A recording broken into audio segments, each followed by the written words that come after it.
Perjuangan yang dilakukan bangsa Indonesia dalam rangka mempertahankan kemerdekaan terbagi dalam dua macam, yaitu melalui jalur perundingan dan pertempuran. Berikutnya, saya akan membahas mengenai perundingan apa saja yang dilakukan bangsa Indonesia dalam rangka mempertahankan kemerdekaan.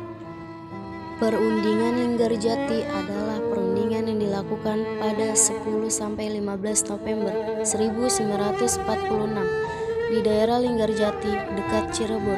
Hasil dari perundingan ini menghasilkan 4 poin.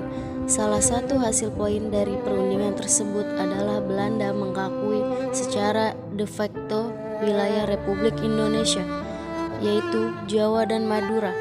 Namun, pada akhirnya Belanda melanggar perjanjian tersebut dan tak terikat lagi pada 21 Juli 1947 dengan menjalankan agresi militer 1. Perundingan Renville.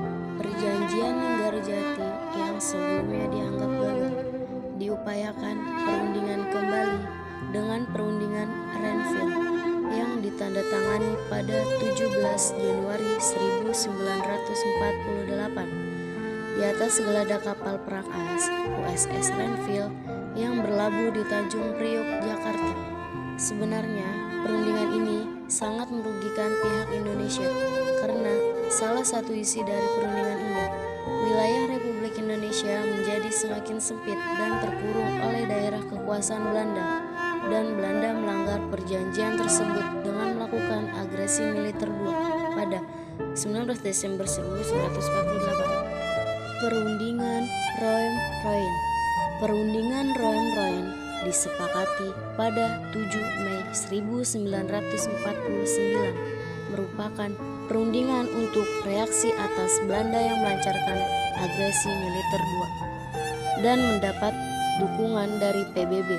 Setelah para diplomat Indonesia menguraikan agresi yang terjadi di Indonesia ini, perjanjian ini diselenggarakan di Hotel Des Indes, Jakarta pada 14 April 1949.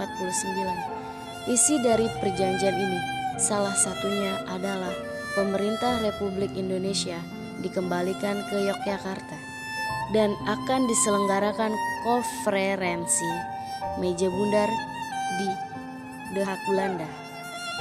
Konferensi meja bundar.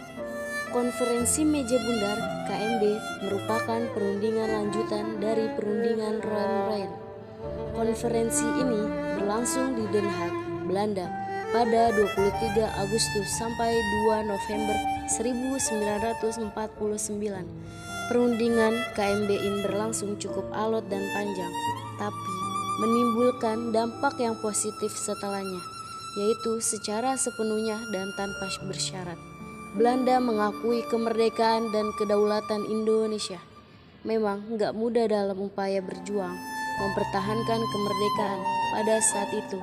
Makanya Loper sebagai penerus bangsa pun harus memberikan yang terbaik bagi bangsa dan tanah air tercinta. Selanjutnya, saya akan membahas mengenai pertempuran fisik yang terjadi setelah kemerdekaan Indonesia. Pertempuran Surabaya merupakan konflik pertama yang terjadi setelah proklamasi kemerdekaan 17 Agustus 1945. Tentara sekutu yang tergantung dalam Allied Forces Nederland East-Indies datang ke Surabaya pada 25 Oktober 1945 di bawah pimpinan Jenderal asal Inggris. Para prajurit ini membebaskan tawanan sekutu yang ditahan di Indonesia, menduduki tempat-tempat vital seperti Pangkalan Udara, Tanjung Perak, dan gedung International, serta menyebarkan pamflet yang berisi imbauan agar masyarakat menyerahkan senjata. Ini tentu membuat arek-arek Surabaya marah. Sebagai masyarakat yang merdeka, mereka enggan menyerahkan senjata. Pidato Bung Tomo yang berapi-api untuk mengajak masyarakat Surabaya mempertahankan kedaulatan digaungkan di radio. Para pemuda Surabaya pun makin bersemangat mengusir pasukan sekutu. Mereka pun melawan dan menimbulkan pertempuran senjata yang akhirnya menewaskan Brigjen. Kematian Malabi membuat pihak sekutu murka karena memperingatkan masyarakat Surabaya agar menyerah paling lambat 10 November 1945. Jika tidak ingin dihancurkan, hal ini tidak digubris. Puncaknya, pada hari itu pasukan sekutu melakukan penyerangan di kota Surabaya. Kurang lebih 20.000 pejuang. Pertempuran Ambarawa di Jawa Tengah melibatkan Tentara Keamanan Rakyat Indonesia dengan pasukan Inggris. Pertempuran ini berlangsung sekitar 3 minggu, dimulai pada 20 November 1945 hingga Desember 1945. Pasukan Inggris mendarat di Jawa Tengah untuk menyelamatkan para tawanan dan interniran yang ditahan pasukan Jepang. Timbul perselisihan karena sikap orang Belanda yang diperbantukan dalam menangani para tawanan tersebut. Pasukan sekutu dan TKR pun bentrok. Perjuangan Indonesia memblokade sejumlah jalan dan menembaki pasukan Inggris yang membalas dengan senapan mesin dan mortir. Panglima Besar Sudirman langsung mengambil komando pasukan pertempuran Ambarawa. Pertempuran Ambarawa berlangsung sengit. Pasukan sekutu sangat serius menghadapi pasukan Republik. Mereka mendatangkan beberapa pesawat terbang, pemburu dan kapal penjelajah Inggris HMS Sussex. Juga ikut menembakkan meriam artilerinya ke pegunungan ungguran. Betapa seriusnya perang Ambarawa hingga 75 orang bekas tawanan perang pun harus ikut bertempur melawan TKR. Salah satu pertempuran mempertahankan kemerdekaan yang paling dikenang adalah Perang Puputan Margarana di Bali pada 20 November 1946. Pertempuran ini dipimpin oleh Kolonel Agusti Ngurah Rai. Setelah proklamasi kemerdekaan, Ngurah Rai menerima tugas membentuk TKR di daerahnya untuk menghadang agresi Belanda yang ingin kembali menguasai Bali. Ia pun membentuk pasukan bernama Cingwanara. Pada perjanjian Linggarjati 10 November 1946, Belanda hanya mengakui Sumatera, Jawa, dan Madura sebagai wilayah Indonesia. Sedangkan Belanda ingin menjadikan Bali dalam wilayah negara Indonesia Timur. Ngurah Rai pun dibujuk pasukan Belanda untuk bergabung. Namun, kecintaannya pada Indonesia membuatnya enggan. Ngurah Rai malah memerintahkan pasukan Cingwanara untuk merampas persenjataan polisi Nica yang menduduki kota Tabanan. Sikap Ngurah Rai membuat Belanda geram dan ingin membalas dendam.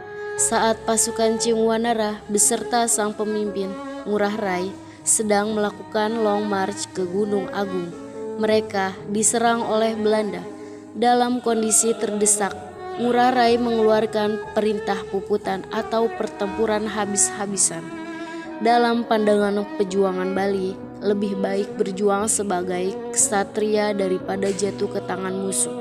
Sengitnya, perlawanan membuat militer Belanda mengarahkan pesawat tempur dari Makassar. Rentetan tembakan, namun pasukan Ngurah Rai tidak mundur. Ia pun gugur bersama 95 orang pasukannya.